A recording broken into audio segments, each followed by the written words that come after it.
past 9 years, I've been able to create a profitable web design business. And throughout those years, I have gotten on a lot of sales calls. And yes, I had many objections. I learned how to tackle these objections in advance. So when people get on a call with me, it was an easy yes for them to take the next step. Today, I'm going to walk you through the common objections most web designers have and how you can start tackling them so you can start changing the perspective and the minds of your ideal clients even before they get on a sales call with you. You're going to discover some strategies that I have used throughout these 9 years to turn objections into opportunities and get high paying clients in the door. So, before we go into understanding these objections, what we want to do is understand that objections is part of the sales process. If you do not have objections, then you are not doing your job correctly. If you are not creating objections, you are not actively marketing. If that's real, like anybody who is contemplating on buying a service, buying a product, has some sort of objection and it's part of the sales process and you cannot get rid of it. Like, what we can do is actually tackle these objections in advance. So it makes it easier for your ideal client to come to the conclusion that if they're ready, that the next step is to work with you. So, how do we tackle these objections? The first objection is it's too expensive. When someone feels something is too expensive, is because they haven't seen the value. So they're seeing the price, but not the value. It's not correlating the value that they're getting for the price. What we want to do is focus on the value, not the price, right? What we want to do is change that perspective, change that person's mindset to understand the value that they're getting is much more than what they're paying. This is about positioning and packaging your services in a way that they can see more of the value. Like they can see that, oh my God, I'm getting more than what I'm paying for. For example, when I came to a client that felt like it was too expensive, I gave them the explanation of the return on investment that they can see. I was able to explain how my services actually saved them a lot of time, how it saved them a lot of energy and frustration, how my services actually help them solve that specific problem of getting more clients in their own business. What you want to do in your business is that you want to break down what are the things that your clients are getting other than the website itself. Like, what is the return on their time, money, energy, and frustration? When you know they have this objection, you understand that they're not really seeing the value. It's not that they see that it's too pricey, it's that because they don't see that what you're offering is much more than what they're paying for. So let me give you an example of how I would tackle this objection if I was on a sales call with an ideal client who had the objection that it's too pricey or too expensive. I understand the investment might seem that it's high upfront, but what we want to do is understand that this is an investment not only for right now, this is something that's going to pay off over the long run. Having a strategic website, it's not only going to help you be the authority in your field, but also give you that sense of confidence for you to be able to show up more confidently. It's going to give you the foundation to attract leads into your business. And it's also going to pay off for itself down the long run. So over the years, you're going to see an increase in sales because you've been able to invest in this professional website that is strategic, that is tailored to your ideal clients, that is attracting and that is doing the groundwork to attract clients to you. The second objection is that this client had a bad experience with a previous designer.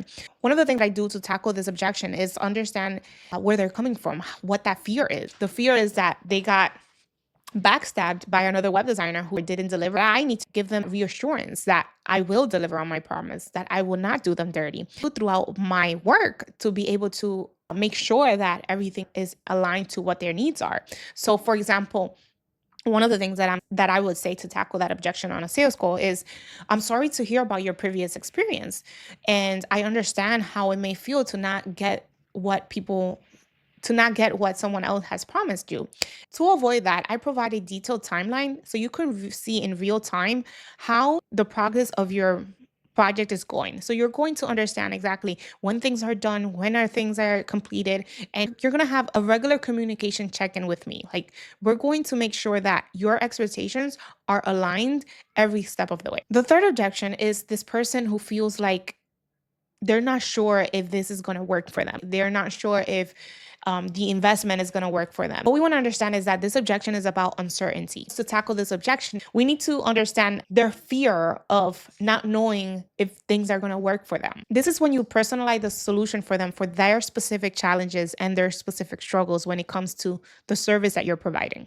And it's going to be helpful for you to lay out that foundation of that path that is very clear of how they're going to arrive to that solution or to that transformation of creating a website that's actually going to work for them. I actually had a client once that she had this big idea of creating this program, and she just didn't think that it's going to work for her. So here's what I would say in a sales call. If I had this objection, based on what I know about your goals, I know that we can get to this results by taking this pathway, and I'll lay out the pathway for her.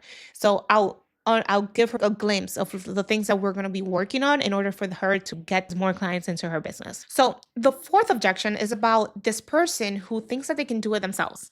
This is a common objection from a DIY business owner. It's not that they can't do it themselves, but while they can do it themselves, what you need to do is just explain to them that it would just take much longer for them to do it themselves, and they may not achieve the desired results that they want at the end because they simply don't have the expertise or the knowledge, or simply designing a website is not their zone of expertise.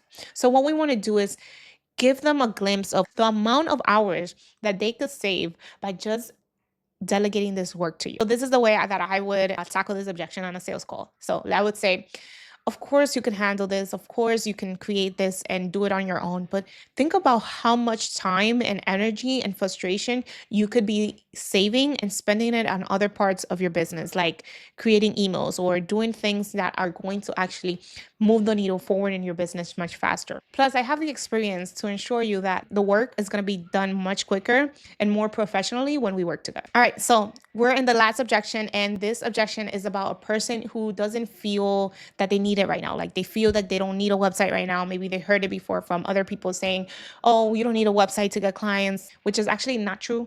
You do need some kind of representation that you are a professional business owner. Like you don't want to do business through Instagram, TikTok, or any of these platforms by alone, and just you want to have a visual representation of your business, that you're open for business. Of course, you can get clients without having this visual representation, but if you wanted to create this business that grows long term, you do want to have a website. Just keep that in mind. So one of the things that this person thinks is that they don't need it right now. So why even work with a web designer if they feel like they don't even need it right now? What you want to do is create urgency by explaining the consequences of delaying the project. For example, the more that they wait to create a website that is professional, that attracts their ideal clients, that is strategically positioned them as the solution to the problem, then the more they're losing out on potential clients. So one of the ways that I would tackle this on a sales call is I would say, hey, I understand the hesitation, but consider that every day that you wait for this project to be done, you could be losing on potential clients. Okay, so now that we have tackled these objections, the trick here is to be able to understand that these objections are better to be tackled before people get on a sales call with you. You can tackle these objections on your content. You can tackle these objections on your sales pages, through your emails. So when it's time for them to take that step and work with you, it becomes like you have already tackled those objections up ahead. You have already changed those perspective and that mindset. So it's easy for you to get a yes on a sales call when you have already tackled those objections up front. And it just makes the sales process of getting clients, getting them on a call and getting a yes easier when your content is strategically doing this for you already. Think about how you can be strategic with your content. How can you tackle these things in advance? And ask yourself, what are the questions that I can ask in a application form or in my form for them to book a call for me to tackle these objections there, so they can already be thinking about these things? Can you create content that pre-qualifies them, that understands that this is exactly what they need or what they want, so they can take action and get on a call with you much faster and with more ease without having these objections? So how can you position your messaging on your website or your sales pages to be able to tackle these objections up front, so when it's time for them to take action, they take the action without hesitating? If you would like to tackle these objections for your business and you feel you need help and you need support around tackling these objections, I have created a 30-day marketing intensive. In this marketing intensive, we do three things. We help you craft a compelling message for your ideal clients so you can be able to attract those high-paying clients. And we help you create a 90-day marketing plan so you can be strategic. And also, within this 90-day marketing cycle that we're creating, we're also adding that strategy of tackling those objections within your content. So if you feel that you need support and you're ready to start creating content that is strategic, content that is attracting and content that is already tackling these objections upfront, I want you to book up the free discovery call with me. We're going to figure out if this is the right fit for you right now. And we're going to talk about the next steps so you can start attracting clients with ease. If you want to know how to position yourself to find clients that can pay you 5K, 10K, or even 50K, I want you to see this next video on the screen. I'll see you in the next video.